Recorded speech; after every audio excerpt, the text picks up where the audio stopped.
Limit cross को लेकर के चाहे नाम, चाहे जेंडर, चाहे डीओबी को लेकर के आप रीजनल ऑफिस जाना चाहते हैं तो अभी मेरे वीडियो के नीचे कमेंट करके बता दें कि कौन कौन रीजनल ऑफिस जाना चाहते हैं।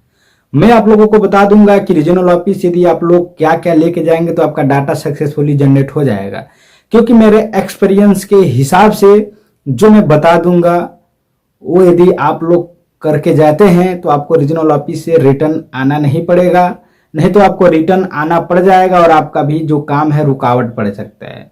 तो यदि आपका डाटा आप काफ़ी परेशान हो गए हैं पिछले 6 महीने से, चाहे पिछले 2 साल से आपका डाटा आए दिन रिजेक्ट हो रहा है और अब आप मूड बना लिए हैं कि अब रीजनल ऑफिस जाना है और फिलहाल आप अपॉइंटमेंट डेट भी ले चुके हैं, तो इस वीडियो को आप लोग देख लें और आपका यदि लिमिट क्रॉस लग गया है तो मैं जो प्रोसेस बताऊंगा उस प्रोसेस के माध्यम से आपका बिजनेस रीजनल ऑफिस गए आपका आधार अपडेट हो जाएगा, सक्सेसफुली जनरेट हो जाएगा। वो भी बिल्कुल फ्री में अपडेट होगा। जो आधार सेंटर से जो 50 रुपये का शुल्क लिया जाता है केवल वही शुल्क आपका लगेगा, लेकिन आपका सक्सेसफुली डाटा जो है जनरेट होगा। रही बात यह है कि चाहे जेंडर हो, चाहे नाम हो, चाहे डीओबी हो, आपका हमेशा हर एक डाटा जो भी है, चाहे आपके दोस्त का लिमिट क्रॉस चाहे किसी का, आप उनको बता दीजिएगा कि फ्री में आपका लिमिट क्रॉस अपडेट होता है। यदि किसी को आप पेमेंट देते हैं तो ये आपकी कमी है, ये आपकी ये समस्या है, आप किसी को देते हैं तो, क्योंकि ये आपकी जिम्मेदारी है। किसी का डाटा लिमिट क्रॉस को रिजॉल्व कराने के लिए लोग पेमेंट ले लेते हैं, आप पेमेंट जो है फंस जाता है और उनका डाटा भी सक्सेसफुली जनरेट नहीं हो पाता है। तो इस चक्कर में आप लोग ना पड़े, जो मैं बताऊंगा उसको फॉलो करें। और मैं आप लोगों को लाइव प्रूफ दिखा रहा हूँ। देखिए, लिमिट क्रॉस को अपडेट कराने के लिए सेल्फ डिक्लेरेशन है और ये सेल्फ डिक्लेरेशन आप लोगों को अच्छे से भरना है। पहला नंबर आपको इसको आप लोग को ध्यान देना है। उसके बाद आपको क्या करना है, मैं आप लोगों को लाइव प्रूफ हर चीज दिखा देता हूँ, फिर आप लोगों को पता चलेगा कि मैं जो बताता हूँ वो क्या है, कैसे है। देखिए, ये स्लिप है लिमिट क्रॉस का, जो कि ये डीओबी लिमिट क्रॉस है, और ये जो स्लिप है ये नाम लिमिट क्रॉस है, जो कि दोनों स्लिप सक्सेसफुली जनरेट है। एक लिमिट क्रॉस आप रिजॉल्व कराने के लिए पिछले कई महीनों से परेशान हैं, लेकिन जब मैं प्रोसेस बता दूंगा उस प्रोसेस से आपका लिमिट क्रॉस 100% अपडेट होगा। वो भी बिल्कुल फ्री में अपडेट होगा, आपको कहीं जाने की ज़रूरत नहीं है और ना ही किसी सेंटर पे तो विजिट करना पड़ेगा, बट आपको रीजनल ऑफिस जाने की ज़रूरत नहीं है। आपका 100% रिजॉल्व होगा। अब रही बात यह है कि आपको वह क्या प्रोसेस करना है। जैसे इनका डीओबी लिमिट क्रॉस अपडेट हुआ है मात्र 11 दिन में, तो यदि आपका लिमिट क्रॉस 11 दिन में अपडेट कराना है, चाहे 11 दिन से पहले कराना है, तो आपको क्या क्या बातों का ध्यान देना है। रीजनल ऑफिस लेके जाना है और चाहे आधार सेंटर लेके जाना है, ये बात मैं पहले आपको डिस्कस करूंगा। तो इनके बारे में आपको बताना चाहूँगा। इनका डीओबी लिमिट क्रॉस लगा है आज, जो कि इनका अपडेट भी हो गया है। आज मेरे पास ये आए भी हैं, मेरे से मुलाकात भी किए हैं, इनसे कुछ बात भी हुआ है। तो ये क्या बताए थे, पिछले 2 साल से इनका डीओबी जो था अपडेट नहीं हो रहा था, जब भी अपडेट करा रहे थे रिजेक्ट हो जा रहा था। लेकिन जब इन्होंने मेरा प्रोसेस किया और जो मैं बताया इनको जो प्रोसेस, उस प्रोसेस के माध्यम से इन्होंने अपडेट कराया, इनका डाटा अपडेट हो गया। तो क्या वह प्रोसेस था, वीडियो पे बने रहिए। चैनल को सब्सक्राइब नहीं किए हैं तो चैनल को सब्सक्राइब कर लें। मैं आप लोगों को बताने जा रहा हूं कि वह प्रोसेस क्या है। तो चलिए मैं आप लोगों को बताता हूं कि देखिए, एक डीओबी लिमिट क्रॉस को अपडेट कराने के लिए, चाहे नाम लिमिट क्रॉस को अपडेट कराने के लिए, चाहे जेंडर लिमिट क्रॉस अपडेट कराने के लिए, आपको जो बातों का ध्यान देना है, पहला नंबर सेल्फ डिक्लेरेशन आपको अच्छे से भरना है। जिसको भरने नहीं आता है वो वीडियो के नीचे कमेंट करके पूछ सकते हैं, मैं उनको बता दूंगा कि कैसे भरना होता है। उसके बाद यदि उसमें कोई कटपीट होता है तो आपको दूसरा प्रिंट निकलवा करके फिर से उसे भरना होता है। सेल्फ डिक्लेरेशन में कोई कटपीट नहीं होना चाहिए। दूसरी बात को ये ध्यान देना है कि जो आपका ओरिजिनल बर्थ सर्टिफिकेट है, वह बर्थ सर्टिफिकेट आपका ओरिजिनल है कि नहीं है। यदि आपका बर्थ सर्टिफिकेट ओरिजिनल है और आपके नज़दीकी ब्लॉक से बना हुआ है, यदि आप ग्रामीण से हैं तो आपका ब्लॉक क्षेत्र से ही बनाया जाएगा, आपके गांव के नाम लिख करके। और यदि आप शहर के हैं तो नगर निगम के तरफ से बनाया जाएगा, जो कि आपके गांव के नाम की तरफ से आएगा। और यदि आप फिर भी आपका डाटा ओरिजिनल बर्थ सर्टिफिकेट बन भी गया है तो आपको बर्थ सर्टिफिकेट में क्या बात का ध्यान देना, ये भी आपको मैं बता देता हूँ।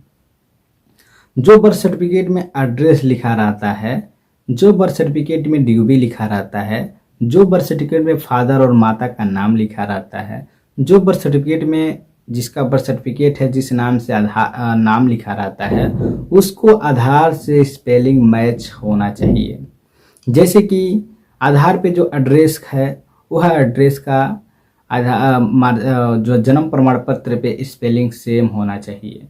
जो आधार जन्म प्रमाण पत्र पे जो नाम है वही नाम आधार कार्ड पे स्पेलिंग मैच होना चाहिए। जो आधार कार्ड पे जो पिता का नाम है वही आधार कार्ड पे जन्म प्रमाण पत्र पे होना चाहिए। रही बात उम्र की, और आधार से उम्र डेट ऑफ बर्थ मैच तो नहीं होगा, क्योंकि जन्म प्रमाण पत्र इसीलिए ही लगाया जा रहा है कि आपका आधार अपडेट हो पाए।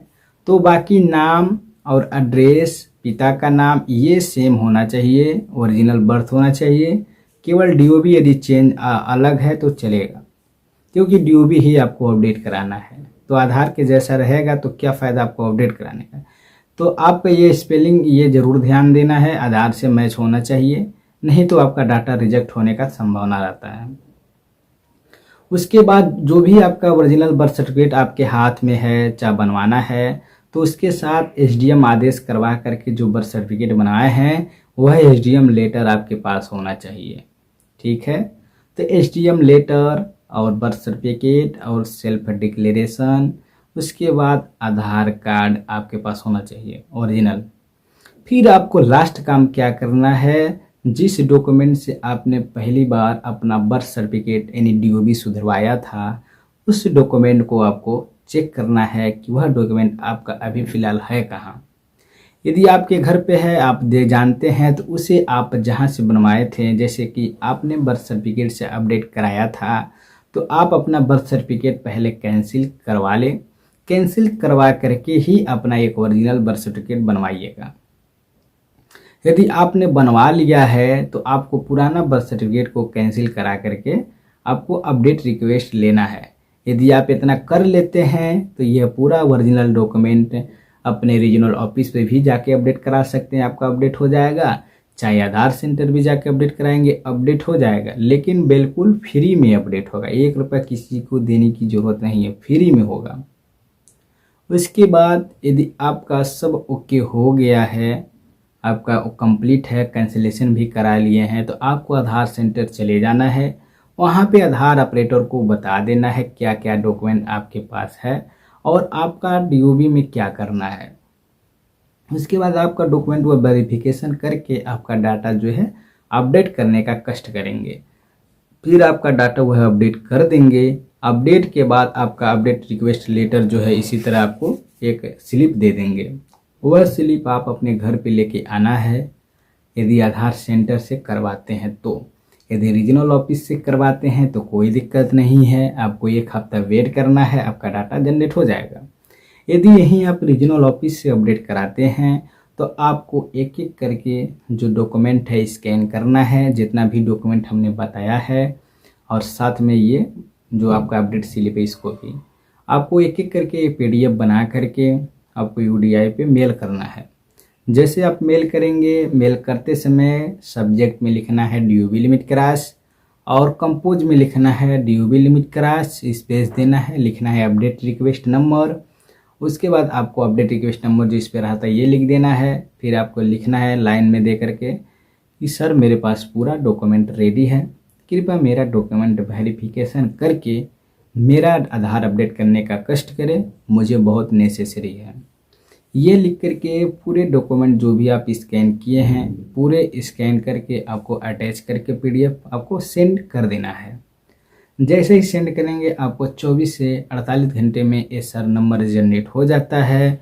बाय द वे किसी का इनकम्प्लीट एरर लिख करके मैसेज आ जाता है तो आपको इसका मतलब यह है कि आपने जो मेल किया है वह सही तरीके से आपने नहीं कर पाया है। जब भी आप डॉक्यूमेंट अटैच करें तो आपको जो पीडीएफ बनाना है, पूरे पीडीएफ को आपको एक साथ मर्ज करके नहीं लगाना है। आपको एक एक करके पीडीएफ बनाना है, एक करके। जैसे सेल्फ डिक्लेरेशन को एक पीडीएफ बनाना है, बर्थ सर्टिफिकेट को एक पीडीएफ बनाना है, आदेश को एक पीडीएफ बनाना है, ऐसे करके पीडीएफ बना लेना है। और आपको एक एक करके अटैच करते जाना है। उसके बाद आप जब सेंड करेंगे तो आपका सही तरीके से मेल हो जाएगा और आपके पास एसआर नंबर जनरेट हो जाएगा। ठीक है। उसके बाद आपको अगला काम क्या करना है, आपको एक हफ्ते बाद एसआर नंबर से चेक करना है कि आपका स्टेटस क्या है। यदि इससे पहले उसी डॉक्यूमेंट से आपने सेम प्रोसेस किया है फिर भी आपका डाटा रिजेक्ट हो गया है, तो आपको उसी समय उसी दिन अपने मोबाइल नंबर के थ्रू एक आईडी सीपीजी ग्राम बना करके आधार सर्विसेज पे क्लिक करके पूरा डॉक्यूमेंट अपलोड करके एक कंप्लेन कर देना है। उसके बाद आपका डाटा जनरेट हो जाएगा। जय हिंद दोस्तों, नमस्कार।